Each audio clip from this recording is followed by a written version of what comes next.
Hello, mummies world എന്ന YouTube ചാനലിലേക്ക് എല്ലാവർക്കും സ്വാഗതം. അപ്പോൾ ഇന്ന് ഞാൻ എത്തിയിരിക്കുന്നത് ഒരു പൊങ്കൽ റെസിപ്പിയുമായിട്ടാണ്. ചക്കര പൊങ്കൽ എങ്ങനെ തയ്യാറാക്കുന്നത് കണ്ടാലോ? അതിനു മുമ്പ് ആദ്യമായിട്ട് ചാനൽ കാണുന്നവർ സബ്സ്ക്രൈബ് ചെയ്തിട്ട് വീഡിയോ കാണാൻ തുടങ്ങുക. അപ്പോൾ ഇതിനായിട്ട് ഞാൻ 1 കപ്പ് പച്ചരിയും 1/2 കപ്പ് ചെറുപയർ പരിപ്പുമാണ് എടുത്തേക്കുന്നത്. ഇനി നമുക്കിതൊരു പാത്രത്തിലേക്ക് ഇട്ട് കൊടുക്കാം. ആദ്യം തന്നെ നമുക്കിതൊന്ന് ചട്ടിയിലിട്ട് ഒന്ന് ചൂടാക്കി എടുക്കണം. അപ്പം ഇങ്ങനെ ചൂടാക്കി എടുക്കുമ്പോൾ അതിൻ്റെ ആ പച്ച കുത്തുന്ന സ്മെല്ലൊക്കെ ചൊവയൊക്കെ ഒന്ന് പോവും. അപ്പോൾ നമ്മൾ ഒത്തിരി നേരിട്ട് വറക്കരുത്, ചെറുതായിട്ടൊന്ന് ചൂടാക്കിയതിന് ശേഷം നമുക്കിത് നന്നായിട്ട് വെള്ളം ഒഴിച്ച് നന്നായിട്ടൊന്ന് കഴുകി എടുത്തുകൊണ്ട് വരാം. നമ്മുടെ കഴുകിയെടുത്ത അരിയും പരിപ്പും കൂടി ഇനി നമുക്കൊരു കുക്കറിലേക്ക് ഇട്ട് കൊടുക്കണം. ഇനി കുക്കറിലല്ല നിങ്ങൾ നേരിട്ട് അടുപ്പിൽ വെച്ച് വേവിച്ചെടുക്കുന്നെങ്കിലും കുഴപ്പമില്ല. ഞാനിവിടെ കുക്കറിലാണ് വെച്ച് കൊടുക്കുന്നത്. ഒരു കുക്കർ എടുത്ത് വെച്ച് നമ്മൾ അതിലേക്ക് അരിയും പയറ് പരിപ്പും കൂടി ഇട്ട് കൊടുക്കുന്നുണ്ട്. അതിനുശേഷം ഇതിലേക്ക് ഞാൻ 3 കപ്പ് വെള്ളമാണ് എടുത്തേക്കുന്നത്. ഞാൻ അരി അളന്ന ആ കപ്പിന് 3 കപ്പ് വെള്ളം ഇതിലേക്ക് ഒഴിച്ചു കൊടുക്കാം.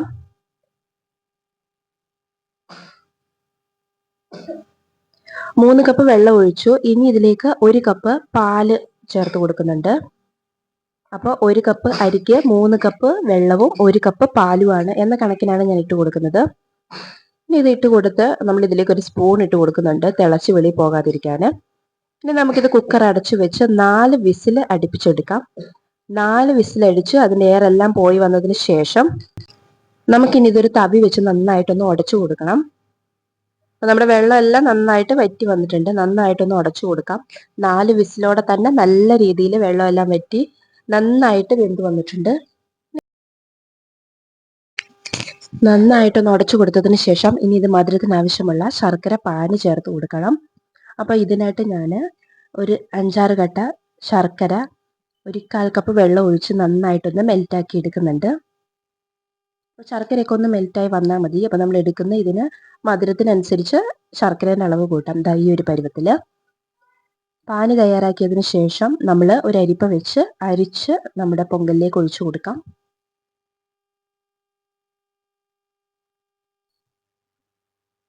ഇതിലേക്ക് ഒഴിച്ചു കൊടുത്തതിന് ശേഷം നമുക്കിനി ഇത് നന്നായിട്ടൊന്ന് ഇളക്കി കൊടുക്കണം.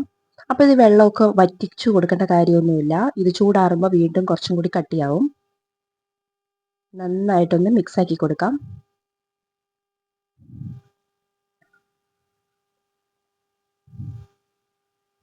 ഈ ഒരു പരുവത്തിൽ നമ്മുടെ പൊങ്കൽ റെഡി ആയിട്ടുണ്ട്. ഇനി ഇതിലേക്ക് ഞാൻ ഒരു 1/2 സ്പൂണോളം ഏലക്ക പൊടിച്ചതും കൂടി ചേർത്ത് കൊടുക്കുന്നുണ്ട്. അതിനുശേഷം ഇനി ഒരു ചട്ടി അടുപ്പത്ത് വെച്ച് അതിലേക്ക് ഒരു 2 സ്പൂണോളം നെയ്യ് ചേർത്ത് കൊടുക്കാം. ചൂടായി വന്ന നെയ്യിലേക്കും കുറച്ച് അണ്ടിപ്പരിപ്പ് അതൊന്ന് മൂപ്പിച്ചെടുക്കാം. അതിനുശേഷം അതിലേക്ക് കുറച്ച് മുന്തിരിങ്ങയും കൂടി ചേർത്ത് കൊടുക്കാം. അങ്ങനെ അണ്ടിപ്പരിപ്പും മുന്തിരിങ്ങയും നെയ്യിലും കൂടി വറുത്ത് നമ്മുടെ പൊങ്കലിൻ്റെ മേലേക്ക് ഒഴിച്ചു കൊടുത്താൽ നമ്മുടെ അടിപൊളി സ്വീറ്റ് പൊങ്കൽ ഇവിടെ റെഡി ആയിട്ടുണ്ട്, ചക്കര പൊങ്കൽ. അപ്പോൾ തയ്യാറാക്കി നോക്കാൻ അറിയാത്തവരുണ്ടെങ്കിൽ ഇങ്ങനെ ഒന്ന് തയ്യാറാക്കി നോക്കുക. എന്തായാലും ഇഷ്ടപ്പെടും. ആദ്യമായിട്ട് ചാനൽ കാണുന്നവർ ഒന്ന് സബ്സ്ക്രൈബ് ചെയ്തിട്ട് പോവുക. മറ്റു നല്ലൊരു അടിപൊളി റെസിപ്പിയുമായിട്ട് വരാം. അതുവരേക്കും ബൈ.